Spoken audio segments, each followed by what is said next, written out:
sale. For more information, contact 7667008999. ENECOT.com மரபுசார் தற்சார்பு online விற்பனையகம். அது ஒன்றும் இல்லை. அவர் பேசியிருக்கும் போது 4 பேர் குடிச்சிட்டு வந்திருந்தானுங்க. குடிச்சிட்டு வந்தவன் திட்டமிட்டே வந்தான். அது யாரு என்னங்கிறதெல்லாம் நம்மளுக்கு தெரியும். யார் அனுப்புனது, ஆளு யாருங்கிறது உட்பட எல்லாம் தெரியும். வன்னியர்களை சீமானுக்கு எதிரியாகணும்.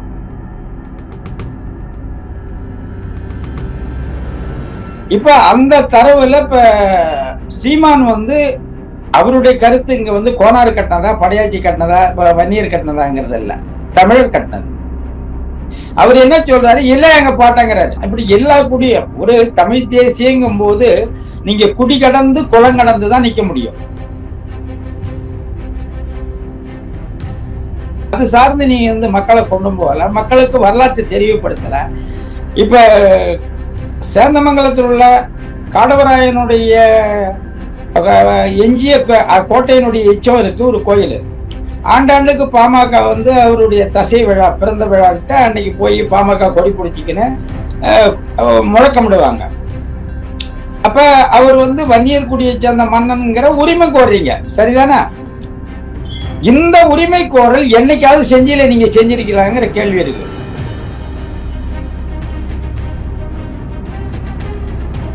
இப்ப இந்த புத்தகத்திலேயே செஞ்சியை பாருங்கிற வரலாற்று புத்தகத்திலேயே குறும்பர்கள் செஞ்சியை கைப்பற்றினாருங்கிற தரவு வருது. நம்ம போய் பார்த்த அந்த கோட்டைக்கு பேரு குறும்பன் கோட்டை, அந்த ஊர் மக்கள் சொல்றாங்க. இது ஒரு 20 ஆண்டுகளுக்கு முன்னாடி கோப்பரஞ்சிங்க காடவராயனுடைய வாழ்க்கை வரலாறை பத்தி பண்டூட்டியை சேர்ந்த கல்வெட்டு ஆய்வாளர் தமிழரசன் ஒரு நூல் எழுதியிருந்தாரு. கோப்பரஞ்சிங்க காடவராயனுடைய அப்பன் கிருஷ்ண காடவராய அவன் தான் சாத்திப்பட்டுல கோட்டை கட்டினவனுங்கிற வரலாற்று பதிவு கொடுத்திருந்தாரு. இந்த கிருஷ்ண காடவராயங்கிறவன் தான் இந்த கோனேரி கோனுக்கு அடுத்து வரால கிருஷ்ண கோன் அவனா இருக்குமோ அப்படிங்கிற ஐயம் நம்மளுக்கு ஏற்படுது. அது விஜயநகர ஆட்சி கைப்பற்றின உடனே ஒட்டுமொத்த தமிழ்நாட்டையும் 3 நாயக்கமா பிரிக்குது. செஞ்சி நாயக்கம், தஞ்சை நாயக்கம், மதுரை நாயக்கம்னு பிரிக்குது. அதில் அந்த செஞ்சி நாயக்கத்தினுடைய தலைமையா செஞ்சியாகம் இருக்கு. அது கோப்பண்ணாரியா. அதுக்கு பிறகு 1397 1465 வரைக்கும் கிருஷ்ணப்பா நாயக்கர், வெங்கடபதி நாயக்கர், துப்பாக்கி கிருஷ்ணப்பா. ஆனந்த கோன் செஞ்சியில முத செங்கல் எடுத்து வச்சு கட்டினா. அந்த வழியா போனா ஒரு முனிவர் இருந்தாரு, அவரு அங்க புதையில இருந்து சொன்னாரு அப்படின்னு, அதை வச்சு அவன் கட்டினான் அப்படின்னு சொல்றாப்புல. ஆனா 1118 அந்த காலகட்டத்திலேயே, அப்ப 200க்கும் 18ங்கும் போது 80 ஆண்டுகளுக்கு முன்னாடியே வலுவான கோட்டை அரண் இருக்கு, குதிரைப்படை யானைப்படை இருக்குன்னு பாடுறான் விக்ரம சோழ உலாவில. இப்ப எதை எடுத்துக்குவீங்க நீங்க? தொண்டை மண்டலத்தில் இருந்த சிற்றரசுகள் அந்நிய படையை, தெலுங்கர் படையை தடுத்து நிறுத்துவதற்கு கடினமாக போராடி தாய் நிலத்தை காப்பாற்ற, தமிழ்நாட்டை காப்பாற்ற, இன்று சிங்களவர்களிடம் இருந்து தமிழ் மண்ணை காக்க எப்படி ஈழத்திலும் இனம் போராடியதோ அதுக்கு சற்றும் தொய்வில்லாமல் தொண்டை மண்டல பகுதியில் இருந்த வன்னிமைகள் கள போராடி தன்னுடைய உயிர்களை மாய்த்ததோடு மட்டுமல்லாமல்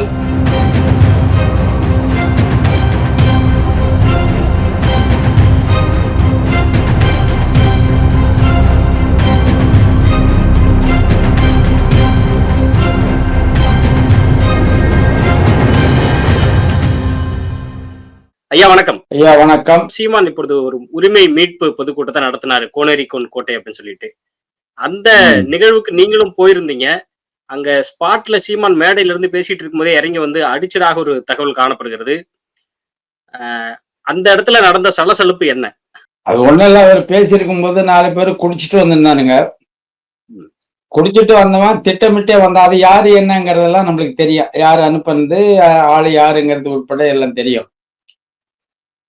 அவங்க நோக்கம் என்னன்னாக்க வன்னியர்களை சீமானுக்கு எதிரியாகணும். அதுக்கு பின்புலம் திமுக. நான் வந்த பிறகு கூட்டம் முடிச்சு வந்த பிறகு என்ன ஏதுன்னு எல்லாத்தையும் விசாரிச்சு தெரிஞ்சுக்கினா,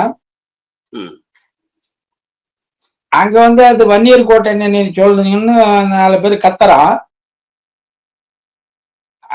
கீழே இருக்கிறவங்க சொல்லி பாக்குறாங்க. அவங்க எல்லாம் அப்புறம் தான் அங்கேருந்து ஓடியாந்தாரு. ஓடியாருக்கும் பொழுது அங்க இப்ப எங்க அந்த நாம் தமிழ் கட்சியினுடைய சீமானோட நெருங்கிய தோழர்கள், அதுக்கு அடுத்தது பாதுகாப்பு கொடுக்கக்கூடிய முன்னாள் ராணுவ வீரர்கள், இவங்க அணிவித்து ஐயா வானான்னு தடுத்தாங்க. இவங்களதான் நெட்டி விட்டாரு. போடா அவன் பேசிக்கின்னு நினைக்கிறான்ட்டு விட்டாரு. அதுக்குள்ள அவன் ஓடிட்டான். அது அவனுக்கு அதுக்கு அவனை அடிக்கவே இல்லை, தப்பிச்சு ஓடிட்டான்னு வச்சுக்கீங்க. இப்ப அவங்க கேட்டதுக்கு நான் நிருபரு, என்ன நிருபரு, சத்திய நிருபருங்கிறான். அவங்க கிட்ட போட்டாவல்ல நேரில் முழுக்க தண்ணி அவனால நிக்க முடியாத அளவுக்கு சாராயம் முடிச்சிட்டு இருக்கான். அப்புறம் வந்த பிறகு அது விசாரிச்சா, நான் போவானான்னு சொன்னா அதையும் மீறி போயிட்டானுங்க, இந்த 4 பேர் தான் போனானுங்கன்னு எனக்கு தெரிஞ்சவர் ஒருத்தர் சொன்னாரு, செய்தி சொன்னாரு. அப்ப புரிஞ்சுக்கணும் அது எங்க இருந்து போகுது என்ன அப்படின்னு. அப்ப இந்த வன்னியர்குடியிலிருந்து நாம் தமிழர் கட்சி பக்கம் இருக்கிறவங்களும் இப்ப பாமக உடைஞ்சதால அதுல இருந்து வெறுப்புற்ற தோழர்கள் தமிழ் தேசிய உணர்வுல உள்வாங்கப்பட்டு சீமான் பக்கம் போயிடக்கூடாதுங்கிறதுக்காகவும், சீமான வன்னியருக்கு எதிரிங்கிற ஒரு கோணத்துல ஒரு கலவரத்தை உருவாக்கணுங்கிறதுக்காக திட்டமிட்டு திராவிடத்தால் உருவாக்கப்பட்ட சிக்கல் தான் அது, வேற ஒண்ணும் இல்ல. ஓகே ஐயா, இப்ப நீங்க அந்த கூட்டத்துல நடந்த சலசலப்பு பத்தி சொன்னீங்க. இன்னொரு பிரச்சனையாக சீமான் அவர்கள் அந்த மேடையில ஏறி பேசின அந்த பேச்சுல கோட்டையை யார் கட்டினது அப்படிங்கிற அந்த நிலைப்பாட்டுல எந்த சமூகம் கோட்டையை கட்டினது அப்படிங்கிற புதிய சிக்கல் எழுந்திருக்கு. அதன் காரணமாக வன்னிய சமூக அமைப்பினர்கிட்ட சில கோபதாபங்கள் இருந்ததாகவும் கேள்விப்பட முடியுது. சீமானுடைய நிலைப்பாடு என்னவா இருக்கு, இவர்களுடைய வன்னிய சமூகத்தினுடைய நிலைப்பாடு என்னவா இருக்கு இந்த விஷயத்துல? ராமதாஸ் கூட ஒரு அறிக்கை கூட விட்டிருந்தாரு இதுக்கு முன்பாக. இந்த 100 காலத்துல இருந்த வன்னிமைகள், தொண்டை மண்டலத்துல இருந்த வன்னிமைகள், குறிப்பாட்டீங்கன்னாக்கா சம்புவராயர்கள், காடவராயர்கள், வானாதிராயர்கள், மழவராயர்கள், சேந்தராயன், காந்தராயன், இப்படி எவ்வளவு சிற்றரசுகள் இருந்து அத்தனை அரசும் வீழ்த்தப்பட்டுதான் குமாரகம்மன் உள்ள நுழையிறான் மதுரைக்கு போறதுக்கு முன்னாடி, கண்ணமனூர் கண்ணவாய் வழியா. இந்த அரசுகள்லாம் வன்னிமைகள்லாம் வன்னிய அரசு தான். அப்போ வன்னியர் நாங்க ஆண்ட பரம்பரைன்னு நீனு சும்மா இருசக்கர வாகனத்துல அக்னி குண்டத்தை போட்டு 2 வாழை ஸ்டிக்கரை ஒட்டிக்கின்னு பனியில படம் போட்டுக்கின்னு ஃபுல்லா சாராயத்தை குடிச்சிட்டு ஆண்ட பரம்பரை நரோட்ல பேசினா போதுமா? அது சார்ந்து நீ மக்களை கொண்டு போகல, மக்களுக்கு வரலாற்று தெளிவுபடுத்தல. இப்ப சேந்தமங்கலத்தில் உள்ள காடவராயனுடைய எஞ்சிய கோட்டையினுடைய எச்சம் இருக்கு ஒரு கோயில். ஆண்டாண்டுக்கு பாமக அவருடைய தசை விழா, பிறந்த விழாட்டு அன்னைக்கு போய் பாமக கொடி பிடிச்சிக்கின்னு முழக்கமிடுவாங்க.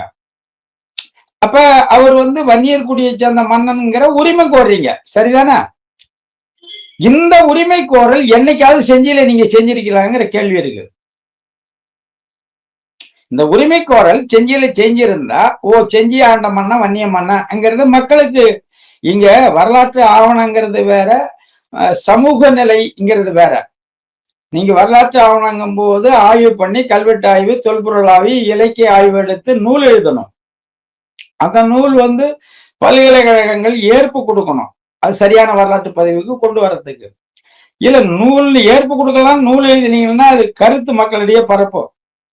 அது இல்லாம பண்பாட்டு ரீதியா அது எங்களுக்குது அப்படின்னு உரிமை கோர்றது, அது பண்பாட்டு ரீதியான ஒரு மாற்றத்தை கொடுக்கும்.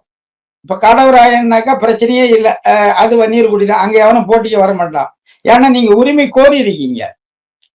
அப்ப செஞ்சியா ஆனந்த கோன், கோனேரி கோன், இந்த கோன்லாம் யாருங்கிறத நீங்க உரிமை கோரி இருந்தீங்கன்னாக்கா இப்ப இந்த சிக்கலே இல்லையா?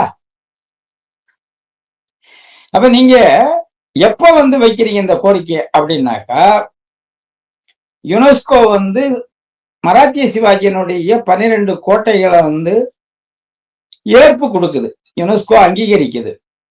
இப்ப பிஜேபி ஆட்சியை பொறுத்த வரைக்கும் அவங்களுடைய தமிழர் அப்படின்னா ராஜராஜ சோழன் ஆளுமையினுடைய அடையாள குறியீடா கொடுக்குற மாதிரி மராத்திய சிவாஜியை தான் அவங்க இந்துத்துவனுடைய அடையாள குறை நிறுத்துறாங்க. அப்ப மராத்திய சிவாஜியினுடைய கோட்டைகள் யுனெஸ்கோ நிறுவனம் அங்கீகரிக்கிறத அவங்க பெருமையா எடுத்துக்கிறாங்க, அது தப்பு இல்லை. அந்த 12 கோட்டையில செஞ்சி கோட்டையும் ஒண்ணு வருது.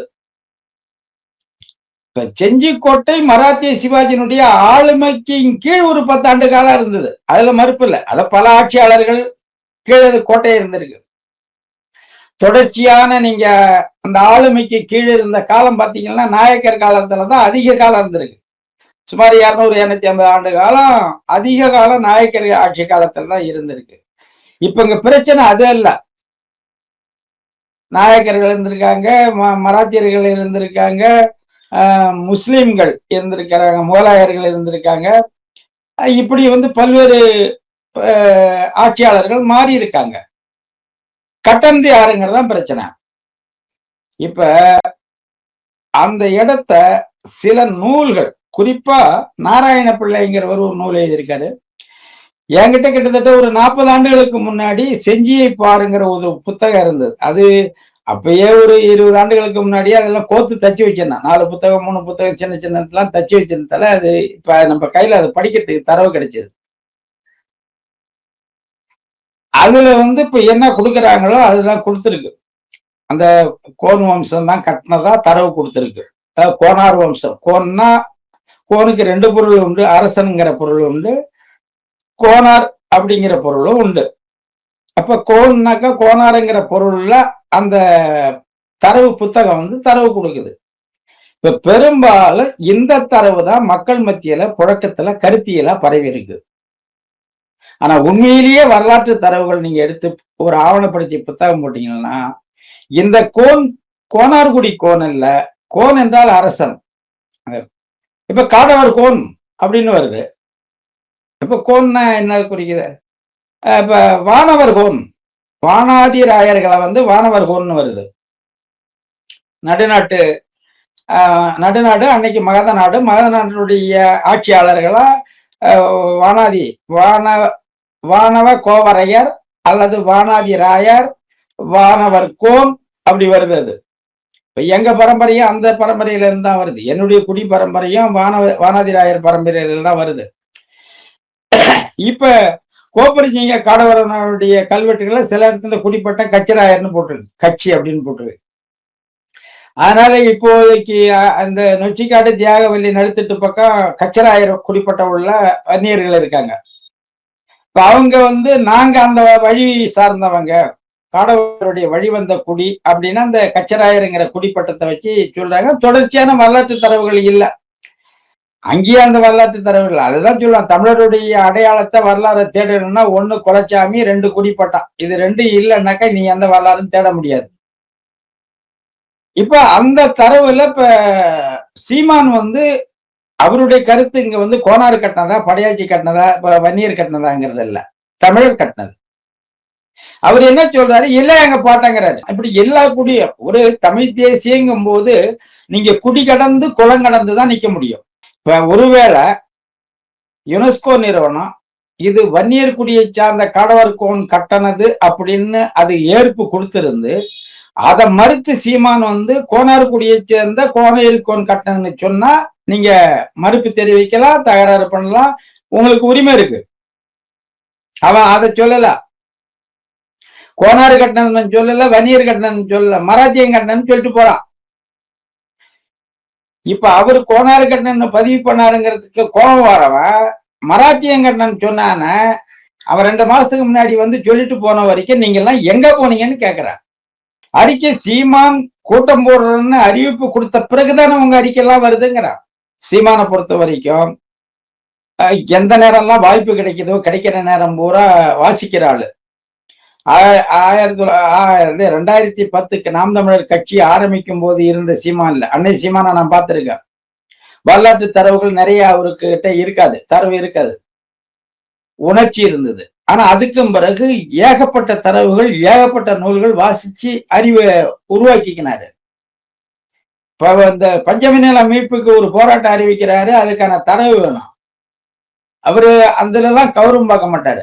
எனக்கு போன் அடிக்கிறாரு, அங்கிருந்து எனக்கு போன் அடிச்சு, நான் திருக்கோயில் உள்ள ஒரு ஆய்வுக்கு போயிருந்தேன், போன் வருது. அங்கிருந்து ஐயா வணக்கங்கிறாரு, சீமான் பேசுறாங்கிறாரு. என்னங்க ஐயான்னா, இந்த பஞ்சமி நிலம் பஞ்சமர் நிலமா பஞ்சமி நிலமா அது சார்ந்த ஏதாவது தரவுகள் உங்கள்கிட்ட இருக்கா, இப்ப கூட்டத்துல பேசுறதுக்கு தரவுகள் வேணும்னு கேட்கிறாரு. ஐயா என்கிட்ட ஒண்ணும் இல்லை. கடந்த வாரம் ராவணா தொலைக்காட்சியில ஏகலைவன் ஒரு முதியவரை பேட்டி எடுத்தாரு, முழு தரவு அங்க இருக்கு, ஏகலைவனுக்கு அப்படியே தொடர்படுங்க, அந்த அந்த தரவுகள் முழுக்க உங்களுக்கு அனுப்பிடுவாரு, அது போதும், அவ்வளவு தரவு இருக்கு அதுலன்னா. அதே மாதிரி அங்க போன் பண்ணாரு, தரவை வாங்கிக்கிறாரு. அடுத்தது ஏகலைவனுக்கு நான் தொடர்படுத்து ஐயா அந்த மாதிரி சீமான் கேட்டாருன்னா ஐயா கொடுத்துட்டா அப்படின்ட்டாரு. அப்ப 10 நாளைக்கு முன்னாடியே அந்த தரவு எடுக்கிறாருங்க. ஒரு நிகழ்ச்சியை பேசும்பொழுது 10 நாளைக்கு முன்னாடியே அந்த தரவை எடுத்து அந்த தரவுல தவறு வந்துடக்கூடாதுன்னு ஆய்வு பண்ணிட்டு தான் பேசவே போறாரு. அப்ப இந்த கூட்டத்துக்கு அப்படியே பேச வர்றதுக்கு முன்னாடியே 10 நாளைக்கு முன்னாடியே தரவு எடுத்து வச்சுக்கிட்டு தான் பேச வராரு. இங்க என்ன தப்புன்னா அவரு கையில கிடைச்ச தரவு அதுதான். அவர் பேசும்போது கடைசியில இப்படிதான் முடிச்சாரு. பேசி முடிக்கும் போது எனக்கு இப்ப கோனார் தான் கட்டினதுன்னு சொல்றதால கோனார் குடி போறா எனக்கு என்ன ஓட்டு போட போகுதா? அப்படி இல்ல. கோனார் கட்டினாலும் என் பாட்டம் தான், வன்னியர் கட்டினாலும் தான் என் பாட்டம் தான்ட்டாரு. அது வன்னியர் கட்டினதா கட்டலையா, அது அந்நியர் கட்டினது இல்ல அப்படின்ட்டாரு. எங்க பாட்டன்கள் கட்டினது, தமிழர்கள் கட்டினதை ஒழிய அடுத்தவங்க கட்டினது கிடையாதுங்கிறாரு. அவரு 2 குடியும் ஒரு நிலையில பாக்குறாரு. 2 பேரும் என் தாத்தா தான் பாக்குறாரு. உண்மையும் அதுதான். இப்ப நான் வரலாறு அடுத்து பதிவு கொடுக்குறேன். இப்ப அந்த அது சார்ந்த ஆய்வு வரும்பொழுது நம்ம அதை சொல்றோம். அந்த எப்படி உறவு முறைங்கிறதெல்லாம் சொல்றேன். இப்படி அவரு சொல்லிட்டு போறாரு. இதுல இந்த தன்மானனுக்கு என்னன்னாக்கா, நீங்க கோனார் கட்டணம்னு சொல்லாதீங்க, வன்னியர் கட்டணம்னு சொல்லாதீங்க, பொதுவா தமிழன் கட்டினு போங்கன்னாக்கா, அவன் மராத்தியன் கட்டினான்னு அவன் எடுக்கிறான். மராத்தியன் கட்டினா தமிழன் கட்டினான்னா தமிழன்ல யாரு கட்டினாங்கிற தரவை கொடுக்கணும்ல. அவருக்கு கிடைச்ச தரவு கோனரிக்கன் கட்டினது. அதுக்கு பிறகு காடவராயர்கள் இங்க மேலையும் அவங்க விரிவுபடுத்திருக்காங்கன்னு தான் முடிக்கிறாரு. 2ஐயும் சேர்த்துதான் அவர் சொல்லிட்டு போறாரு.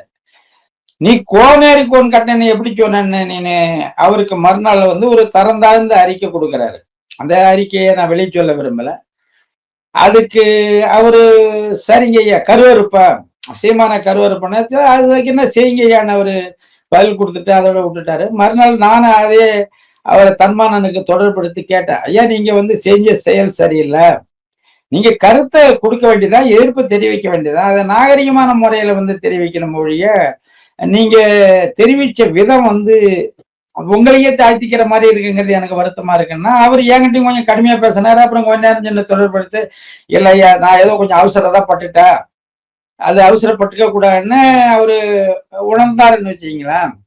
இதுதான் சூழல். இப்ப இங்க வன்னியர்களை தூண்டி விட்டு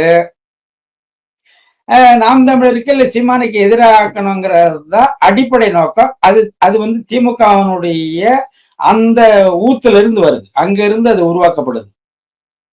திமுகவுல இருந்து உருவாக்கப்பட்டு அது சாதி கலவரமா உருவாகணுங்கிறது தான். இதை மாற்றி சரியான தரவு கொடுத்திருக்கணும்னா எப்படியான வரலாறு அதுக்கு இருக்கு? இப்ப தரவு கொடுப்பதற்கு என்ன ஆப்ஷன் இருக்கு நம்ம கிட்ட, நீங்க ஆய்வு பண்ண வரைக்கும்?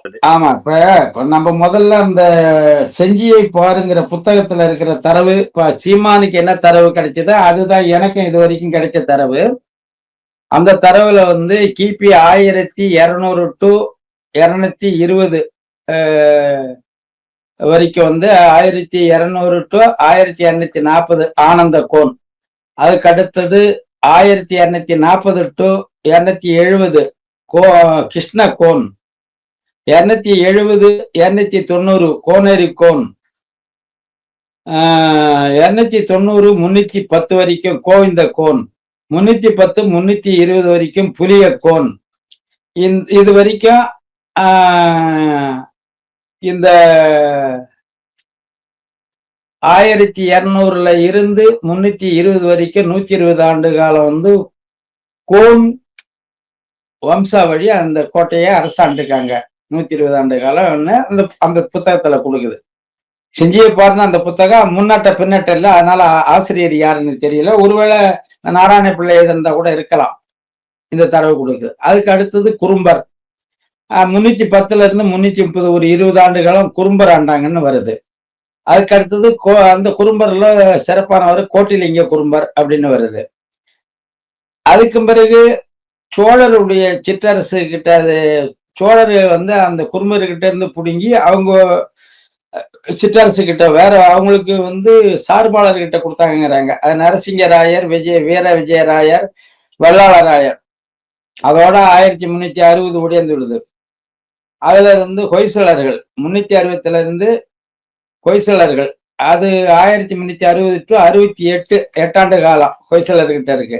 அப்புறம் விஜயநகர ஆட்சி அது 368 இருந்து விஜயநகர ஆட்சி கேப்ப கேப்பன்னா ஆரியா முதல்ல ஒரு பிராமணர்கிட்ட தான். அது விஜயநகர ஆட்சி கைப்பற்றின உடனே ஒட்டுமொத்த தமிழ்நாட்டையும் 3 நாயக்கமா பிரிக்குது. செஞ்சி நாயக்கம், தஞ்சை நாயக்கம், மதுரை நாயக்கம்னு பிரிக்குது. அதுல அந்த செஞ்சி நாயக்கத்தினுடைய தலைமையா செஞ்சியாகம் இருக்கு. அது கோப்பண்ண ஆரியா. அதுக்கு பிறகு 1397 இருந்து 1465 வரைக்கும் கிருஷ்ணப்ப நாயக்கர், வெங்கடபதி நாயக்கர், துப்பாக்கி கிருஷ்ணப்பா, வெங்கடப்ப நாயக்கர், அச்சுத நாயக்கர், முத்தியாலு நாயக்கன், வெங்கடப்ப நாயக்கன், விஜய ராமச்சந்திர நாயக்கன், கோபால் நாயக்கன், வரதப்ப நாயக்கன் அப்படின்னு 72 வரைக்கும் ஓடுது. 1672 வரைக்கும் அது போற. அதுக்கடுத்து 72 வரைக்கும் இல்ல, ரங்காராயருங்கிறவர் விஜயநகர அரசனுடைய கடைசி அரசனா இருக்கான். அப்பா நாயக்கர் அப்படி வந்து அது 1648 அது வரைக்கும் முடியுது. அது வந்து கிட்டத்தட்ட ஒரு 350 ஆண்டு காலம் வருதுன்னு வச்சுக்கலாம் நாயக்கர் ஆட்சி. அப்புறம் பீஜப்பூர் சுல்தான் கிபி அதாவது 28/12/1648 சென்னை பண்டகசாலைக்கு ஆங்கிலேயர்கள் கூட நஜீர்கான்ங்கிறவனால கைப்பற்றப்பட்டது. அவன் 67 புதுச்சேரிக்கு வந்து நஜீர்கான் அதுக்கு பிறகு பிரெஞ்சுக்காரருக்கு அனுமதி கொடுக்குறான் கோட்டை கட்ட. கிபி 678 மராட்டியர் கைக்கு மாறுது. இப்பதான் மராட்டிய சிவாஜி கைக்கு அது மாறுது. ராம்ஜி நலக், சாந்தாஜி, ராஜாராம் இப்படி வந்து அவங்க ஒரு 20 ஆண்டு காலம் ஆட்சி செய்யறாங்க. 78 இருந்து 89 வரைக்கும். அப்புறம் முகலாயரே பீஜப்பூர் சுல்தான் இருந்துட்டு திரும்பி அவுரங்கசீப் அவங்களுடைய படையை கைப்பற்றுது. மராட்டியர்கிட்ட இருந்து திரும்பி முகலாயரை கைப்பற்றுறாங்க. அது ஜுபில் கான் நரசத்ங்கிறவன் வந்து 1698. அப்புறம் அவனுக்கு பிறகு 1700 சொரூப் சிங் கிட்ட கொடுக்குறான். சொரூப் சிங்ங்கிற ஒரு மராத்தியரு, ஆனா முகலாய படையினுடைய படை தளபதி வீரர். அவர் நிறைய போர் செஞ்சு மராட்டியர் அந்த முகலாய அரசுக்கு வெற்றிகளை குவிச்சிருந்ததால அதுக்கு ஒரு மதிப்பா இந்த பகுதியை செஞ்சு கொடுத்து நீங்க ஆளுங்கிறாங்க. கப்பம் வேணான்னு வர்றாங்க. அப்ப 10 ஆண்டு காலம் கிட்ட சொரூப் சிங் ஆட்சி செய்யறாரு. 700 இருந்து 710 வரைக்கும், 714 வரைக்கும் ஒரு 14 ஆண்டு சொரூப் சிங் ஆட்சி செய்யறாரு. இந்த சொரூப் சிங் அந்த இறுதி நேரத்துல அங்க அவுரங்கசீப் இருந்து பாதுஷா ஆட்சிக்கு வர்றாரு அங்க டெல்லியில. அதனால சட்ட விதிகள்லாம் மாறுது. அந்த 12 ஆண்டுகள் வரியை கட்டுன்னு சொல்லும் போது அது வேதனை அளிச்சு சொரூப் சிங் நோய்வாய்ப்பட்டு இறக்குறாரு. பொதுவா மத்திய அரசு அனுமதி பெற்று மாநில அரசு வந்து பதவி ஏற்றுக்கணும். இங்க சட்டமன்றம் நீங்க தேர்தல் வந்தா கூட முதலமைச்சரும் மற்ற பதவி பிரமாணமா கவர்னர் தான் செஞ்சு வைப்பாரு, ஆளுநர். மத்திய அரசினுடைய பிரதிநிதி தான் ஆளுநர். இப்ப ஆளுநர் வந்து நின்னாக்கா மத்திய அரசே உங்களுக்கு வந்து பதவி சூட்டுற மாதிரி. அப்படி இங்க வந்து ஆற்காட்டு நவாப்பு தான் ஹெட், அவங்க அங்க பிரதிநிதி, மத்திய அரசனுடைய பிரதிநிதியா இருக்கிறவர், சார்பாளர். அப்ப ஆற்காட்டு நவாப்புன்ற அனுமதி பெறாமையே சொரூப் சிங்கினுடைய பையன் தேசிங்கிறவன் முடிசூட்டிக்கிறான். அந்த 12 ஆண்டு கால வரியும் கொடுக்க மாட்டேங்கிறான். ஆனாலும் ஆற்காட்டு நவாப்பு மற்றும் உள்ள பாளையக்காரர்கள் துணையோட, சிற்றரசு துணையோட போர் தொடுக்கிறாங்க. ஒரு 10 மாசம்தான். அவன் 3/10/1514 வந்து தற்கொலை பண்ணிக்கிறான். போர்ல தோத்து தற்கொலை பண்ணிக்கிறான். அதுக்கும் பிறகு இங்க வந்து அது பிரெஞ்சுக்காரர்கள் கைக்கு போகுது. பிரெஞ்சுக்காரர் கையில இருந்து ஆங்கிலேயர் கைக்கு கை மாறுது. அதுக்கு பிறகு அது வரலாறு செஞ்சு போகுது. ஆங்கிலேயர் வரலாறோட அது செஞ்சிக்கோட்டை விலை விழுந்தது. ஆங்கிலேயர்கள் கைவிட்டுட்டாங்க. அதுதான் தரவு. அது இல்லாம இந்த செஞ்சிக்கோட்டையை பொறுத்த வரைக்கும் இப்ப இவங்க தரப்புல என்ன சொன்னாங்க, வன்னியர்கள் தான் ஆண்டாங்க அப்படிங்கிறதுக்கு என்ன தரப்புகள் கொடுத்தாங்கன்னா, அந்த தன்மானன் போன அவர்கள்ட்டயே நான் வந்து என்னென்ன ஆய்வு எடுத்தீங்க, என்ன கொடுத்தீங்கன்னு கேட்டேன். அவரு அவர்கிட்ட இருந்த தகவல்கள் எல்லாம் கொடுத்தாரு. பல கல்வெட்டு சான்றுகள், இப்ப இலக்கிய சான்றுகள் இதெல்லாம் வந்து அவங்க கொடுத்தாங்க. இதுல அது வந்து 120 ஆண்டு காலம் கொடுத்திருக்கு. இதுல இப்ப நம்ம வரலாறு ஆய்வுன்னு பண்ணும்போது நிறைய சிக்கல் வருதுங்க. ஆய்வுன்னு எடுத்துக்கும்போது இவங்க என்ன கொடுக்குறாங்க அப்படின்னாக்கா பல தரவுகளை கொடுத்திருக்காங்க. அந்த தரவுகள்ல வந்து அன்னமங்கலம் ஏரி மதுகு அருகில் உள்ள கல்வெட்டு ஸ்வஸ்திசி சகல புவன சக்கரவர்த்தி கோப்பரஞ்சிங்க தேவருக்கு இந்த கல்வெட்டு வந்து அங்க இருந்ததா கொடுத்துருக்காங்க. இது உங்களுக்கு வந்து நான் அனுப்பி விடுறேன், இது பண்ணுங்க, காட்டுங்க. அதுக்கு கோப்பரஞ்சிங்கன் அதாவது காடவராயனுடைய பரம்பரைக்கு சொந்தமானதுங்கிற தரவுகள் எல்லாம் எடுத்து கொடுத்துருக்காங்க. இது வந்து அன்னமங்கலம் மலையடிவாரத்தில் உள்ள கோப்பரஞ்சிங்கன் சிற்பம் இது. அதுக்கு அடுத்தது ராஜகிரி கோட்டை நுழைவாயில் உள்ள காடவராயன் கோப்பரஞ்சிங்கனின் சிற்பம். இந்த கல்வெட்டு தரவு. இந்த அன்னமங்கலம் குகை கல்வெட்டு, அந்த அன்னமங்கலம் பத்திய வரலாறு இப்ப திருப்பி அடுத்து சொல்ற. அந்த குகை கல்வெட்டு இந்த தரவு குகையில விட்டிருக்கிறது. அதுக்கு அடுத்தது விழுப்புரம் மாவட்டம் செஞ்சி வட்டம் கெங்காவரம் மலையில துருவன்கோட்டைன்னு ஒரு கோட்டை இருக்கு. அது மேல சுனைநீர் இருக்கு. அந்த சுனைநீருக்கு சோறு வச்சு அந்த நீரை வெளியே விடாம தடுத்த கல்வெட்டு இருக்கு. அங்க வந்து காடவராயனுடைய பெயர் குறிக்கப்பட்டிருக்கு. 4 கல்வெட்டு இருக்காங்க. இதுவும் துருவன்கோட்டை கல்வெட்டு தான். இப்ப பல்வேறு கல்வெட்டு சான்றுகள் இதெல்லாம் வந்து அவங்க கொடுத்திருக்காங்க. அது சம்பந்தமான வரலாற்று தரவுகளும் கொடுத்திருக்காங்க. அந்த வரலாற்று தரவுகள்லயும் நம்மளுக்கு ஒரு சில இடத்துல கொஞ்சம் இடிக்குது. அது என்ன அப்படிங்கிறத நேத்து ஆய்வு பண்ண கள ஆய்வுல அத என்னால ஆய்வு பண்ண முடிஞ்சது. இவங்க என்ன கொடுக்குறாங்கன்னா, செஞ்சியர் கோன்ங்கிறவர் தான் முதல்ல கோட்டையை கட்டினது. காடவர் கோன் இல்ல. செஞ்சியர் கோனுக்கு அடுத்தது மாவள பெருமாள், மணவாள பெருமாள், மணவாள பெருமாளுக்கு அடுத்தது கோப்பரஞ்சிங்க காடவராயன். இப்படி தொடர்ந்து வருதுங்கிற தரவை கொடுக்குறாங்க. இந்த தரவுல இப்ப செஞ்சியர் கோன் அப்படிங்கிறவ வாழ்ந்த காலம் வந்து 1100 அதுல இருந்து 150 வரைக்கும் அவங்க கொடுத்த தரவுல உள்ளது. அவனுடைய பையன் மணவாள பெருமாள் அப்படிங்கிறவனுடைய காலம் 1195 இருந்து 211. இந்த இடையில பாருங்க, 1150க்கும் 1195க்கு இடையில ஒரு 40 ஆண்டு இடைவெளி வருது. இப்ப அந்த இடத்துல யாரோ ஒருத்தர் வந்திருக்கா, அந்த தரவு இவங்களுக்கும் கிடைக்கல, எடுக்க முடியல. இப்ப என்னுடைய ஆய்வு நேற்று எடுத்ததுல இந்த கோன் பரம்பரையிலேயே கிருஷ்ணகோன் ஒருத்தன் வரான். ஆனந்த கோனுக்கு அடுத்தது கிருஷ்ணகோன் வரான். கிருஷ்ணகோனுடைய காலம் வந்து 1240 1270 கொடுத்துருக்கு. அதெல்லாம் அந்த வரலாறு ஆண்டுகள் முழுக்கவே அந்த புத்தகத்துல கொடுத்துருக்கிறது தரவு தப்பா இருக்கு. அது எப்படி தப்பா இருக்குங்கிறத மறுபடியும் சொல்றோம். இப்ப முதல்ல இந்த இடைவெளியில கிருஷ்ணகோனுங்கிறவன் இருந்திருக்கான். அப்ப செஞ்சியர் கோனுக்கு அடுத்தது அவன் பையன் வந்து மணவாள பெருமாள் அல்ல, கிருஷ்ணகோன் அல்லது கிருஷ்ண காடவராயன்ங்கிறவன் இருந்திருக்கான். அவனுடைய பையன்தான் மணவாள பெருமாள். அந்த மணவாள பெருமாளுக்கு அழகிய சீலன் மணவாள பெருமாள், வானிலை கண்ட காடவராயன் அப்படின்னு பல இது பேர் வருது. இந்த முதல்ல இந்த செஞ்சியர் கோன்கிறவன் யாரு அப்படிங்கிறத நம்ம ஆய்வு செய்யும். செஞ்சியர் கோன்கிறவன் முதலாம் குலோத்துங்கனுடைய சமகாலத்தவன்.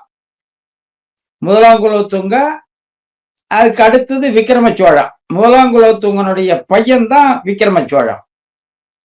செஞ்சியர் கோன் தன்னுடைய மகளை காடவ மாதேவிங்கிற பொண்ண முதலாம் குலோத்துங்கனுக்கு கொடுத்திருக்கான்.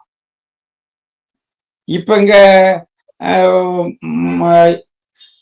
இந்த குடிமோதல் வருது இல்ல, கோனார் குடி கட்டினதா வன்னியர் குடி கட்டினதான்னு இவங்களுக்கு நான் சொல்லிக்கிறது என்னன்னா, இவன் பொண்ணை எங்க கொடுத்திருக்கான் பாரு. நீ செஞ்சியர்கோன்னு சொல்றிய, உன் பாட்டன்னு சொல்றிய, அவன் எங்க பொண்ணை கொடுத்திருக்கா? கீழச்சாலைக்கு வழி வந்த முதலாம் குலோத்துங்கனுக்கு பொண்ணு கொடுத்திருக்கான். இதை புரிஞ்சுக்கணும் நீங்க. அப்ப இப்ப நீங்க சொல்ற மாதிரி அப்படியே சாதி இணக்கம் இல்லாத இல்ல. இப்ப எப்படி நம்ம வந்து குடி விட்டு குடி கல்யாணம் பண்ணிக்கிறது நம்ம சரின்னு சொல்றோமோ, இதை அவங்க செஞ்சிருக்காங்க முன்னாடி, அதை பெருசா எடுத்துக்கல. அப்ப இந்த செஞ்சியர்கோன் அப்படிங்கிறவன் எங்க வந்து இலக்கியத்துல நம்மளுக்கு கிடைக்குதுன்னாக்கா, முதலாம் குலோத்துங்கனுடைய மகன் விக்ரம சோழன், அவருடைய ஆட்சி ஆண்டு 1118 1136.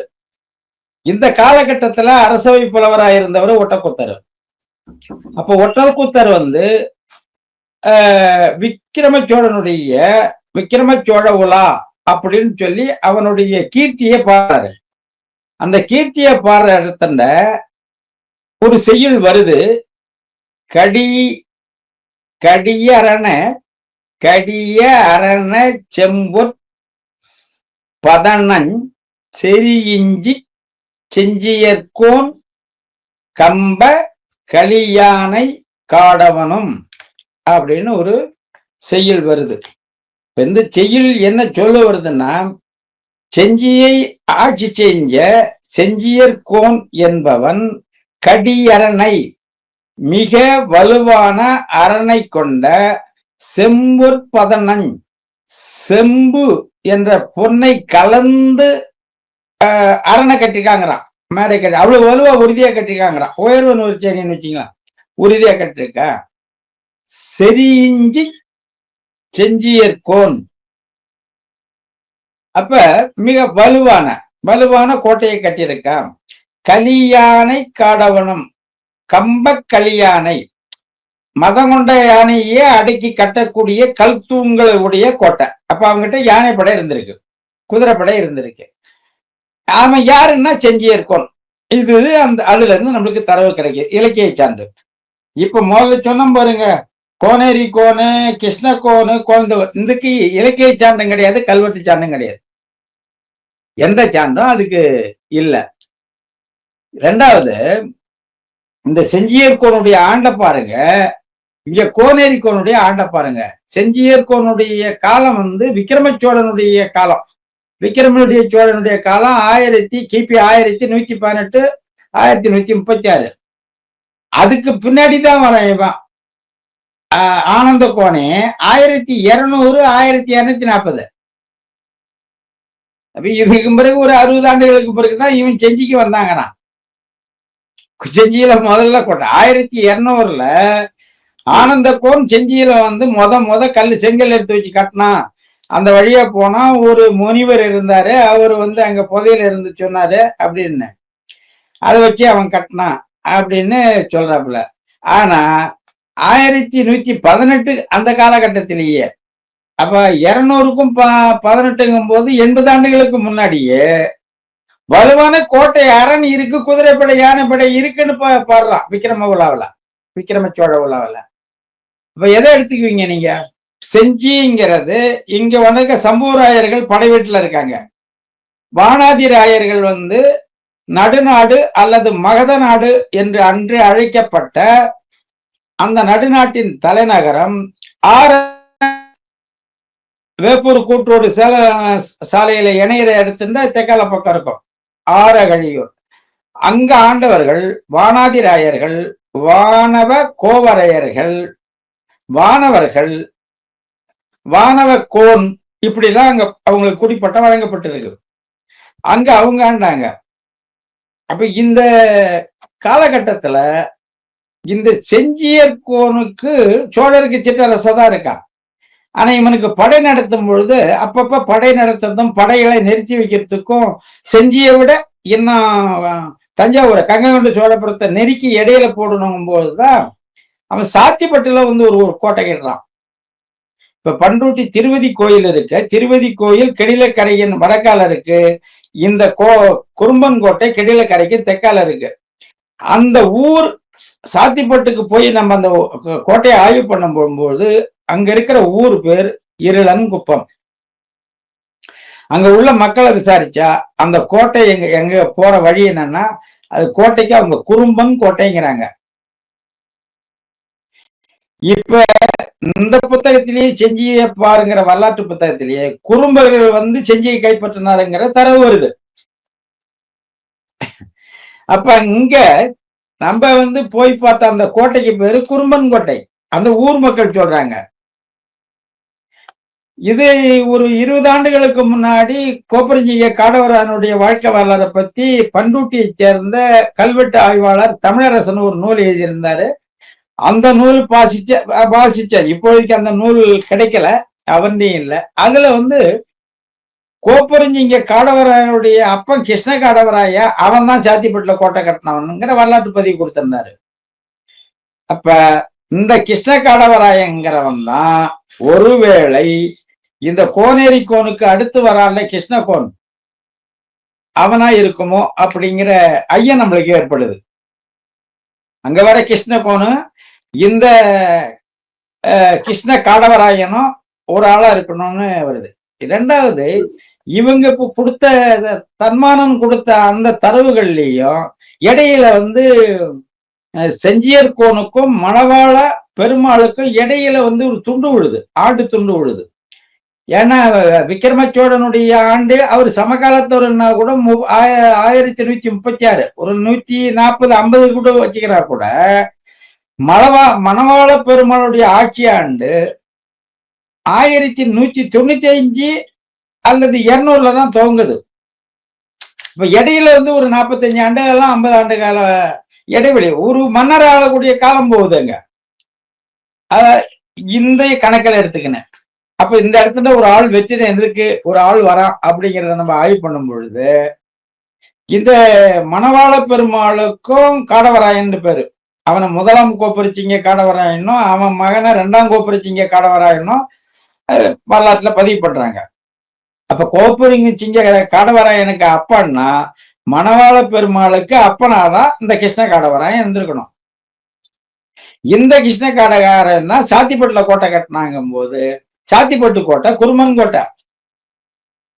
அப்ப குறும்பனுங்கிறதும் காடவராயன்கிறதும் காடவர்கோன்கிறதும் கச்சராயருங்கிறதும் வானவர் இப்படி பல குடிப்பட்டங்கள் இவங்களுக்கு இருக்கிறதா தெரிய வருது. இதுல இந்த செஞ்சியர் கோன் வந்து முதலாம் குலோத்துங்கனுக்கு பொண்ணு கொடுத்திருக்காரு. செஞ்சியர் கோன் யாருக்கு? முதலாம் குலோத்துங்கனுக்கு பொண்ணு கொடுத்திருக்காரு. அப்ப அவருடைய பையன்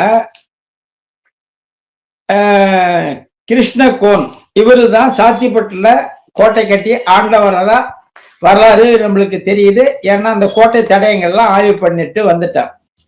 அதுக்கு அடுத்து அவருடைய மகன் இப்ப கிருஷ்ண காடவரனுடைய ஆட்சி ஆண்டு ஒரு 1150 இருந்து 1195 வரைக்கும் இருக்கணும். அவனுடைய பையன் மணவாள பெருமானுடைய ஆட்சி ஆண்டு 1195 இருந்து 1211 வரைக்கும் அந்த காலகட்டம் வருது. இப்ப இந்த 211 மணவாள பெருமானுடைய காலமும் அங்க முதல்ல வந்து கோட்டையை கட்டினா பாரு ஆனந்த கோன் அவன் காலமும் ஒன்னா வருது பாருங்க. இதுக்கு முன்னாடி 3 தலைமுறை இங்க காடவராயன் தலைமுறை ஓடி போச்சு. அப்ப முழுக்க முழுக்க இவங்க காடவருடைய கட்டுப்பாட்டுக்குள்ளால நிலப்பரப்புக்குள்ளால தான் செஞ்சு நிக்குது. இவன் நாட்டு எல்லைக்குள்ளால தான் செஞ்சிருக்கு. இந்த மணவாள பெருமாள் அழகிய சீலன் மணவாள பெருமாள் வானிலை கண்ட காடவராயன் அப்படிங்கிற பேரு துணை பெயர் இருக்கு. இவர் இந்த பெருமாள் தான் பெருமாள் ஏரிய வெட்டினவர் அப்படிங்கிற தரவு இருக்கு. அதுக்கு அடுத்தது 3ஆம் குலோத்துங்கனுடைய மகளை இவர் கல்யாணம் பண்ணிருக்காரு. முதலாம் குலோத்துங்கனுக்கு இவருடைய பாட்ட பொண்ணு கொடுத்திருக்காரு. அப்புறம் 3ஆம் குலோத்துங்க, அதுக்கு அடுத்தது விக்ரமச்சோழ, அதுக்கு அடுத்தது 2ஆம் குலோத்துங்க, அப்படி 3ஆம் குலோத்துங்க வரும்போது அந்த உறவிலேயே சோழமுட்டியை இவர் பொண்ணு எடுக்கிறார். யாரு? மணவாள பெருமாள். சோழ வீட்லயே பொண்ணு எடுக்கிறாரு. ஏற்கனவே சோழ வீட்டுல பொண்ணு கொடுத்துருக்கு. அப்ப இந்த அந்த மூன்றாம் குலோத்துங்கனுடைய ஆட்சி ஆண்டு பாத்தீங்கன்னா 1178 1218 அந்த சமகாலத்தவரா தான் இருக்காரு. நம்ம ஒரு வரலாறு ஆய்வு பண்ணும்போது இப்ப காடவராயனை மட்டும் நீங்க ஆய்வில் எடுக்க முடியாது. சமகால அரசுகள் சுற்றியுள்ள அரசுகள்லாம் நம்ம ஆய்வுக்கு எடுக்கணும். யாரெல்லாம் அந்த காலகட்டத்துல வராங்க அப்படிங்கிறத பார்க்கணும். இவருக்கு இந்த மணவாள பெருமாளினுடைய பையன் தான் கோப்பரஞ்சிங்க காடவராயன். இவர் காலத்துலதான் சேந்தமங்கலத்துல வலுவான கோட்டை கட்டப்படுது. அப்ப செஞ்சி இவங்க தலைமையா வச்சிருந்தாலும் பாண்டிய மன்னர்களையும் சோழ மன்னர்களையும் எதிர்கொள்றதுக்கு அதுக்கு தெக்க ஒரு அரண்மனை தேவைப்படுது. கோட்டை படை முகாம் இவங்களுக்கு தேவைப்படுது. ஏன்னா இவன் காலத்துக்கு பிறகு பாண்டிய போர் காடவராய மேல போர் தொடுக்கிறார். மதுரை மீட்ட அந்த சுந்தர பாண்டியன் காடவராயன் மேல போர் தொடுக்கிறாரு. வானாதிராய மேல போர் தொடுக்கிறாங்க. அந்த இவன் காலகட்டத்துல இருந்து சடையவர்மன் குலசேகர பாண்டியன், இவன் தம்பி மாரவர்மன் சுந்தர பாண்டியன், இவன் தான் அந்த மாரவர்மன் சுந்தர பாண்டியன் தான் மூன்றாம் ராஜராஜனோடு போர் தொடுக்கிறான். இதுல இந்த கோப்பரஞ்சிங்க காடவராயன் இருக்கல்ல, இவன் பொண்ணு எடுத்தது எங்கன்னாக்கா பக்கத்துல இருக்கிற திருக்கோவிலூர்ல மலையமான் குடியில பொண்ணு எடுத்திருக்கான். இதெல்லாம் இங்க சாதி மோதலை வச்சுக்கணும் முட்டிக்கிறவங்களுக்கு புரிஞ்சுக்கணும். மலையமான் குடி யாரு குடி? இன்னைக்கு உடையார் வம்சம் உடையார் குடி உடையார் குலங்கிறவங்க மலையமான் வழி வந்தவங்க நாங்க அப்படிங்கிறாங்க. அப்ப இங்க ஒரு பொண்ணு உடையார் வீட்டுல பொண்ணு எடுக்கிறான். அங்க தெலுங்கு சோழர் வம்சாவளியில பிற்கால சோழருக்கு பொண்ணு கொடுக்குறான், பொண்ணு எடுக்கிறான். வானாதிராயன் கிட்ட பொண்ணு கொடுக்குறான், பொண்ணு எடுக்கிறான். படை வீட்டு சம்பூராயர்கிட்ட பொண்ணு கொடுக்குறான், பொண்ணு எடுக்கிறான். இப்படிதான் இவங்க இருக்காங்க. இப்ப இதுல இருந்து என்னன்னா அன்னைய காலகட்டத்துல சிற்றரசுன்னா அரசு நிலை தான் பார்த்தாங்க ஒழிய இந்த குடிய அடையாளங்கிறது இன்னைக்கு ஒருத்தன் வெல்ட் அடிக்கிறவன வெல்டருங்கிறோம், லேத்துல வேலை செய்யற டன்னருங்கிறோம், துணி தைச்சா டெய்லருங்கிறோம். இப்படிதாங்க அன்னைக்கு டெய்லர் விட்டு பொண்ணையே கட்டணும் அந்த மாதிரி ஒரு முறை இல்லை. எல்லார் வீட்லயும் பொண்ணு கல்யாணம் பண்ணிருக்கான், எல்லா அண்ணன் தம்பி மாமன் மச்சான் உறவா இருந்திருக்கான். இந்த வரலாற்று புரிதல் இல்லாம நீங்க சீமான் கோனார் குடின்னு எப்படி சொன்னீங்க அப்படின்னா அவருக்கு நீங்க வரலாறு கொடுக்காதது உங்க தப்பு. நீ சீமானை விட்டுடுங்க. அந்த அந்த வன்னியர் குடியில பிறந்த எனக்கே வரலாறு தெரியலையா? ராஜராஜ சோழன் எல்லா குடியும் அரவணைச்சு எப்படி இருந்தாரு, எல்லா குடியிலையும் பொண்ணு எடுத்தாருங்கிறத இன்னும் அடுத்த பதிவில் வேணா நான் விளக்கமா கொடுக்குறேன். இப்ப இங்க இதுதான் இப்ப யாரு கட்டினதுங்கிறதுக்கான தரவு கொடுத்துட்டார். அதுக்கு அடுத்தது கோப்பரஞ்சிங்கன் திருக்கோயில் உள்ள மலையமான் குடியில பெண் எடுத்ததோட இல்லாம இவனுக்கு மாமன் முறையாய் இருந்த மூன்றாம் ராஜராஜனை அவன் மாரவர்மன் சுந்தரபாண்டியனால தோற்கடிக்கப்பட்டு இன்று மீன் சுருட்டிங்கிற இடத்துலதான் சேர்ந்த கங்கை கொண்ட சோழபுரத்துக்கு அரண்மனையெல்லாம் தாண்டி வடக்கு நோக்கி சோழப்படை பின்வாங்குது. இன்று இருக்க மீன் சுருட்டிங்கிற இடத்துல சோழப்படை முற்றிலும் தோல்வியுறுது. தோல்வியுறதுக்கு அடிப்படை காரணம் என்னன்னா மன்னன் படைத்தளத்துல இருந்து தலைமறைவாயிட்டா. அப்ப படை தலைமை தாங்க ஆள் இல்ல, மன்னன் இறந்தாங்கிற செய்தி வந்த உடனே சோழர் படையெல்லாம் சரணடைஞ்சிடுறாங்க. சரணடைஞ்ச உடனே பாண்டியன் தன் போரை நிறுத்தி கொண்டான். மீன் கொடியை சுருட்டி கொண்ட இடம்தான் மீன் சுருட்டி அந்த ஊரு. அப்ப தலைமறைவாய் இருந்த சோழனுடைய மனைவிக்கு தன் கணவன் கொல்லப்பட்டான் என்ற செய்தி வருகிறது. உடனே அவரு அந்த ஊர் மக்களுடைய துணையோட விறகை அடுக்கி கட்டையை நெருப்பு கொளுத்தி அந்த தீயில பாஞ்சி இறந்த இடம் தான் இன்னைக்கு சேத்தியாத்தோப்புங்கிற இடத்துல இருக்கிற தீப்பாஞ்ச நாச்சியார் கோயில். அதை இன்னைக்கு வேற மாதிரியா சீதை அங்க குளிச்சான்னு எல்லாம் எழுதிட்டானுங்க. அப்ப இந்த இடத்துல தப்பிச்சு அவன் என்ன பண்றான், இவன் பொண்ணு கட்டினது மேலச்சாளிக்கத்துக்கு மூணாம் ராஜராஜன் தப்பிச்சு ஓடுறான். ஓடும்போது கோப்பரஞ்சிங்க காடவராயன் அவரை தெள்ளாற்றில் வைத்து கைது செய்து கொண்டு அன்னமங்கல ஏரிக்கு சுத்தி மலை இருக்கு. அந்த அன்னமங்கலம் ஏரியும் இவன் வெட்டினதுதான், காடவராய வெட்டினதுதான். இன்னைக்கு செஞ்சிக்கும் பக்கத்துல இருக்கிற சங்கராபுரம் அணையுடைய நீர் தரவே அன்னமங்கலம் ஏரி தான், பெரிய ஏரி அது. அந்த மலை மேல வந்து இன்னமும் கருங்கல் கட்டடம் இருக்கு. அது பொருள் வைப்பு இடம், நாணயங்கள் நகைகள் வைக்கக்கூடிய இடமா அதை பாதுகாத்திருக்கா. அங்க வந்துதான் கோப்பரஞ்சிங்க அந்த 3ஆம் ராஜராஜனை சிறை வச்ச இடம் அந்த இடம். அங்க கல்வெட்டு இருக்கு. அப்ப 3ஆம் ராஜராஜனை சிறை வைத்த கோப்பரஞ்சிங்க காடவராயனுடைய அந்த ஆண்டு தல்லாற்று போர் வந்து கிபி 1232. அப்ப கோப்பரஞ்சிங்கனுடைய நாடு எல்லை தெற்க கொள்ளிடத்திலிருந்து வடக்க சித்தூர் நெல்லூர் வரைக்கும்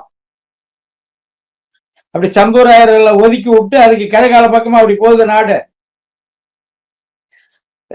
செஞ்சிக்கோட்டைக்கும் வடக்க இருக்க அன்னமங்கலம், தெற்கால இருக்கு சேந்தமங்கலம். எப்படிங்க இன்னொரு குடி வந்தாங்க செஞ்சியில ஆட்சி செய்யறது? நம்ம ஆய்வு பண்ணும்போது அது முரணா இருக்குல்ல. அவனுக்கு வந்து கொள்ளிடத்துல இருந்து இன்னைக்கு ஆந்திராவில் இருக்கிற நல்லூர் வரைக்கும் அவன் நாடு. அண்மையில செஞ்சிக்க அப்படி இந்த பக்கம் ஒரு 40 கிலோமீட்டர் 40-50 கிலோமீட்டர்ல சேந்தமங்கலம் இருக்கு. அதே 30 கிலோமீட்டர்ல வடக்க வந்து அன்னமங்கலம் இருக்கு. அப்ப செஞ்சியவங்க தலைநகரை அப்பப்போ வந்து மாத்திருக்காங்க. இப்ப சாத்திப்பட்டுல கோட்டை இருந்திருக்கு, சேந்தமங்கலத்துல கோட்டை இருந்திருக்கு, செஞ்சியில இவங்க தலைமையகம் இருந்திருக்கு. பாண்டியனுக்கு இவங்களுக்கும் போர் வர காலகட்டத்துல முற்றிலும் வந்து தலைநகரை வந்து இங்க இழுத்திருக்கான், படையை பூரா இங்க இழுத்திருக்கான். அங்க வந்து படை முகாமா செஞ்சியை பயன்படுத்திருக்கான்னு தெரியுது.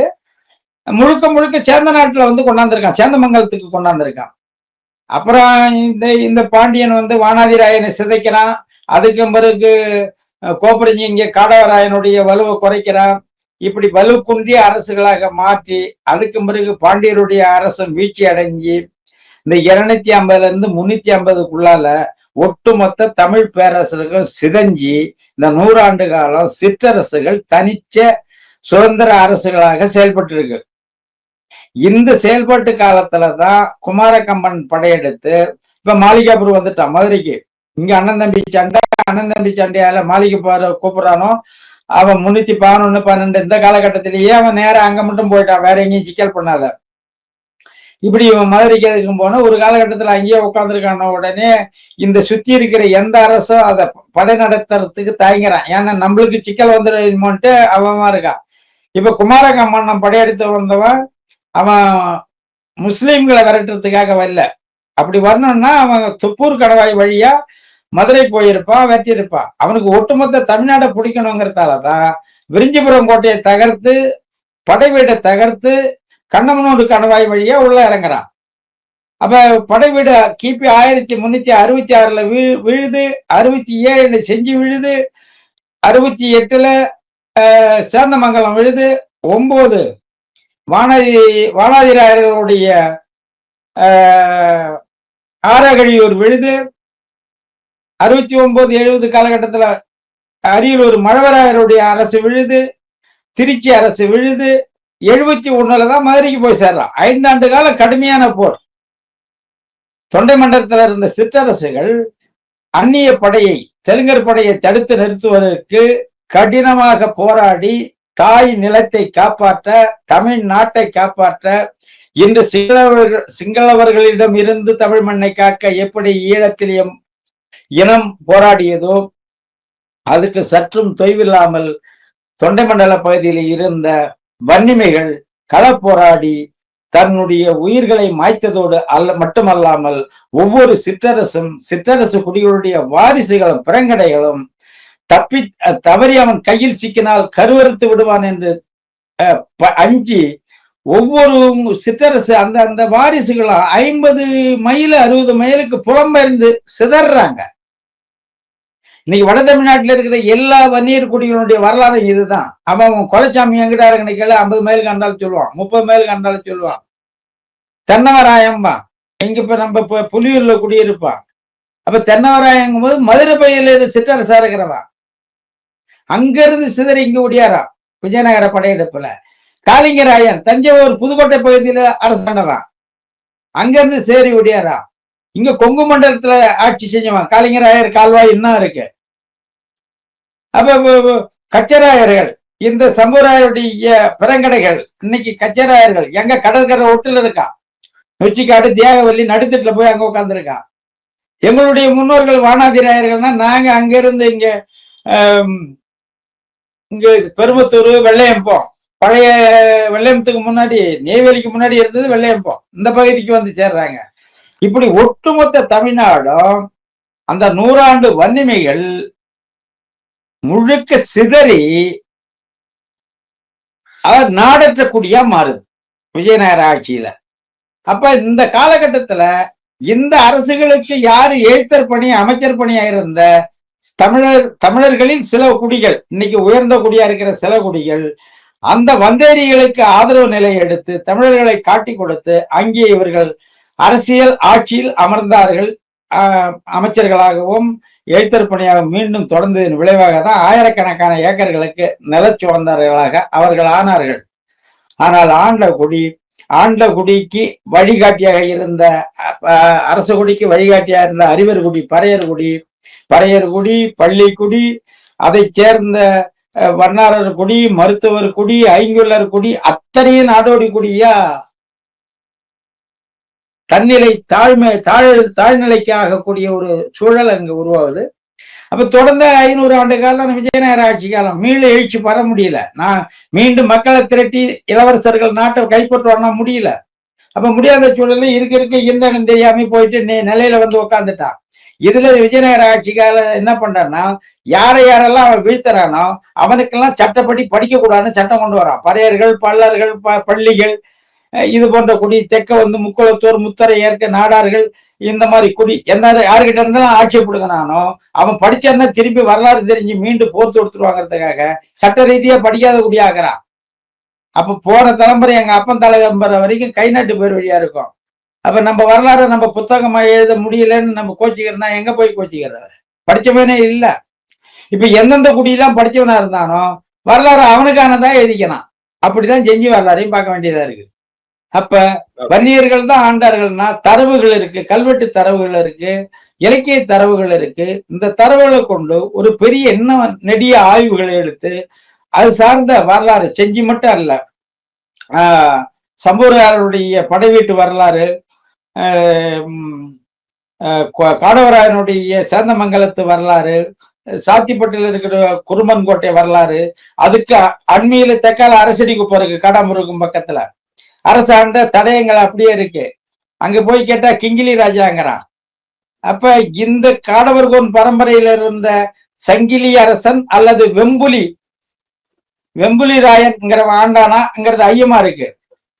வெம்புலி ராயன்ங்கிறவன் தான் கிங்கிலி ராஜான்னு சொல்றானான்னு தெரியல, ஊருக்காராதான் சொல்றான். ஆனா அரண்மனை இருந்த இடம் அப்படியே இருக்கு, பயனர் விடுதிக்கு கட்டின மண்டபம் அப்படியே இருக்கு. இன்னமும் நடைமுறையில அந்த அரண்மனை 1 கிலோமீட்டர் சதுர வடிவில் இருந்தனாக்கா வடமேற்கு மூலையில ஊர் இருக்கு, தென் கிழக்கு மூலையில சுடுகாடு இருக்கு. குறுக்கோழியா போக மாட்டேங்கிறான். ஏன்னா அது அரண்மனை வளாகங்கிறதால நேர கிழக்க 1 கிலோமீட்டர் போய் தெற்க 1 கிலோமீட்டர் போய் ஊர் சுத்துறான். அப்ப பண்பாட்டு கூறுக்குள்ளால பதிஞ்சு இருக்கு. அந்த வயல்வெளி முழுக்க செங்கல்களும் ஓடுகளும் நொறுங்கி கிடக்கு. யாரு ஆண்டா வரலாறு தெரியல. இப்படி ஒவ்வொருவரும் நம்ம முன்னோர்களுடைய வரலாற தடயத்தை இது வரைக்கும் தெரியாத இருந்தோம். இனிமேலாவது தெரிஞ்சு வரலாற்று நூல்களை நீ ஆவணப்படுத்திட்டு அப்ப ஆண்ட பரம்பரைன்னு சொல்லு, உனக்கு சான்று இருக்கும்.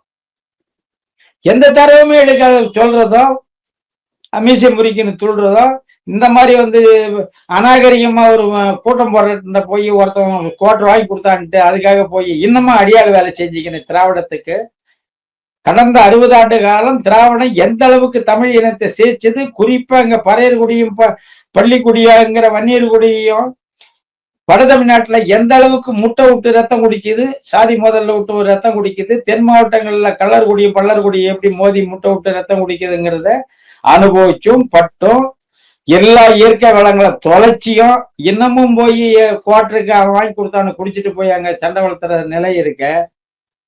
நம்மளை யார் பார்த்து திருத்துறது? நம்மளே திருத்திக்கலைன்னா யார் பார்த்து திருத்துறது? அதனால அன்னைக்கு அந்த சீமான் கூட்டத்துல நடந்த அணுகுமுறை சரியான அணுகுமுறை இல்ல. ஒட்டுமொத்த தமிழ் குடிகளுக்காக தான் அவர் குரல் கொடுக்கிறாரு. இங்க குடியை பிரிச்சு பார்த்து குரல் கொடுக்கல. நீங்க வரலாற்று தரவு பதிவு பண்ணியிருந்தீங்கன்னா அதை எடுத்து பேசிட்டு போறாரு. வரலாற்று தரவை பதிவு பண்ணாத யார் குற்றம்? ஆய்வு பண்ணுங்க, எழுதுங்க, நூலை எழுதுங்க. ஒண்ணும் பெரிய வரலாறு எழுத முடியும்னாலும் உங்க தாத்தா யாரு, அவங்க தாத்தா யாரு, ஒரு 10 தலைமுறை யாரு, உன் ஊர் வரலாறு என்ன, உன் குலச்சாமி வரலாறு என்ன, இதையாவது எடுத்து இன்னைக்கு எழுது. அடுத்து 4 தலைமுறை சின்ன வர உன் பிள்ளைக்கு, பேர பிள்ளைக்கு அது வரலாறு அமையும். இன்னைக்கு உனக்கு 3 தலைமுறை 4 தலைமுறைக்கு மேல தாத்தா தெரியாது. தெரிஞ்ச வரைக்கும் ஆவணப்படுத்து, உன் ஊரை ஆவணப்படுத்து. இன்னைக்கு உன் ஊர்ல இருக்கிறது நாளைக்கு இருக்காது. இன்னைக்கு உன் ஊர்ல இருக்கிற ஒரு மரம் இருக்கும், ஒரு குளம் இருக்கும், ஒரு மலைக்குன்று இருக்கும். அடுத்த தலைமுறைக்கு அது இருக்காது. அதுக்குள்ள எல்லாத்தையும் காணடிச்சிடுவானோ. அந்த இருக்கிறத வரலாறு ஆவணப்படுத்து. நீ ஏரியில போய் குளிச்சது, நீ கம்மாயில துள்ளனது, வெள்ளாடினது, அங்க நாவப்பழம் பறிச்சது எழுது.